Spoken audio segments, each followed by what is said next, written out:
Olá!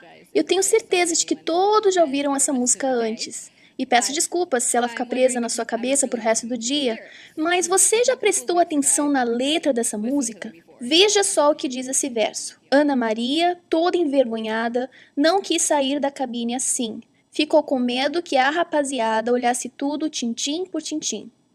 A música original em inglês continua dizendo que ela se enrolou na sua toalha e já não queria mais sair da água, pois estava com muito medo. Mas por que ela tinha tanto medo? A canção original foi lançada em 1960, 14 anos após o biquíni ser inventado na França. Foi o engenheiro francês Louis Réard quem inventou o biquíni. Ele trabalhava na loja de lingerie de sua mãe e seu nome deriva do local de teste nuclear daquele ano, o atol de Bikini. Ele previa que a reação do público teria um efeito assim, como uma explosão de uma bomba atômica. E ele estava certo. Seu projeto foi baseado em expor o umbigo pela primeira vez. Ele propôs que para ser um verdadeiro biquíni tinha que passar por dentro de um anel de casamento. O biquíni era tão escandaloso na época que nenhuma das modelos francesas aceitou vesti-lo e por isso ele teve que contratar uma dançarina de striptease para estreá-lo.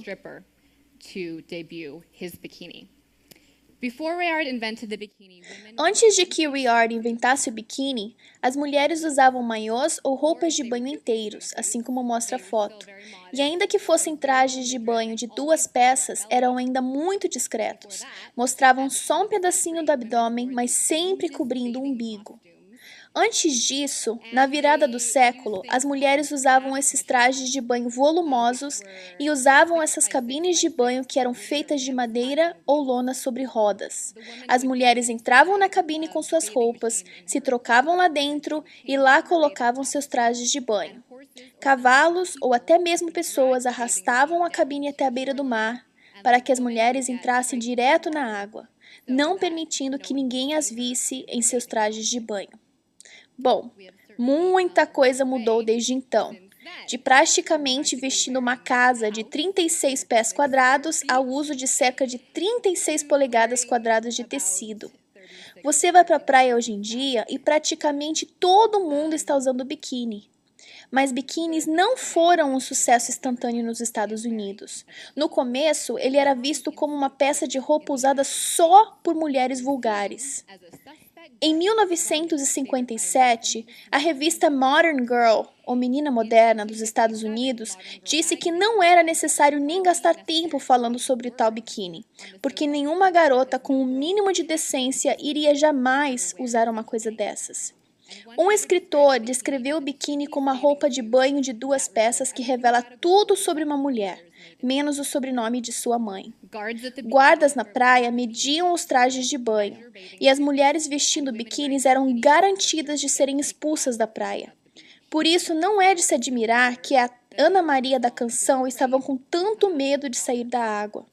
Porém, na década dos anos 60 veio a revolução sexual e o movimento feminista, e com isso também o aumento da popularidade do biquíni. Logo, ninguém mais tinha medo de usá-lo. Em 1965, uma mulher disse à revista Time que era antiquado usar qualquer outra coisa. Só no ano passado, o consumo anual do biquíni atingiu 8 bilhões de dólares.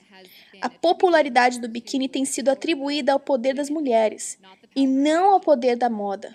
Então eu gostaria de tirar alguns minutos para examinar esse tal poder que o uso do biquíni traz. So I'd like to take a couple minutes to examine this so-called power.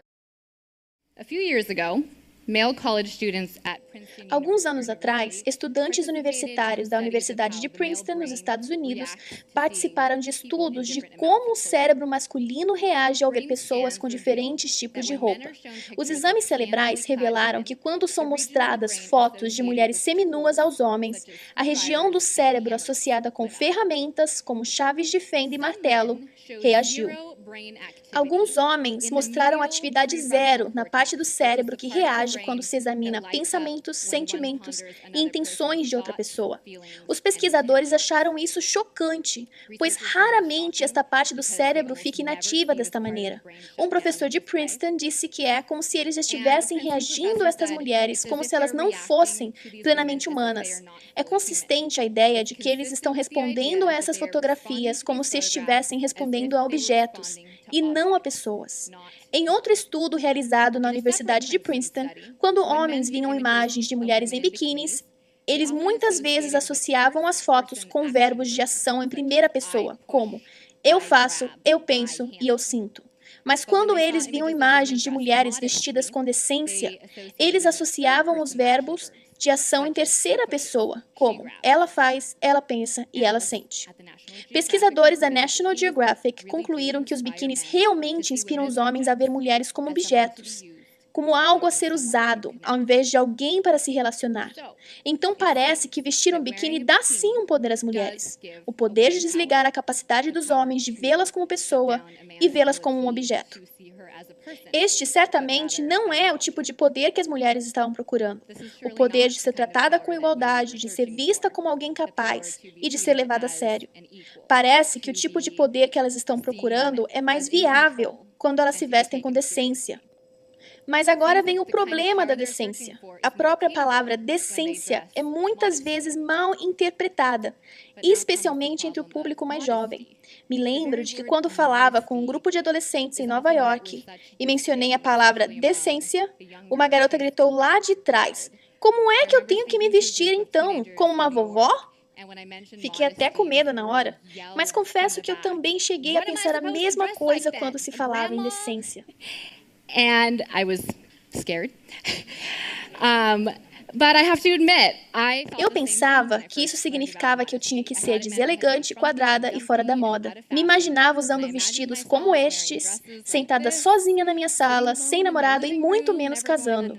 Ficava frustrada quando saía para comprar uma roupa de banho, quando eu já tinha decidido não usar mais biquíni, pois tudo o que eu encontrava era coisas que só mesmo a minha avó usaria. Mas em vez de desanimar, eu tomei as rédeas da situação e decidi desenhar o meu próprio traje de banho. A primeira vez que eu usei ele publicamente, algumas jovens me perguntaram onde eu tinha comprado.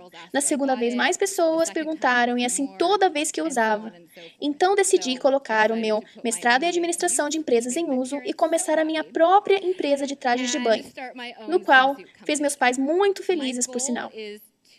Meu objetivo é provar o contrário dessa noção de que quando se trata de roupas de banho, quanto menor, melhor. E que você pode sim se vestir decentemente sem sacrificar a moda. A inspiração para minha linha de trajes de banho é a Audrey Hepburn, uma mulher que foi clássica e elegante e que se vestia decentemente. Estes são alguns dos meus desenhos. These are some of my designs.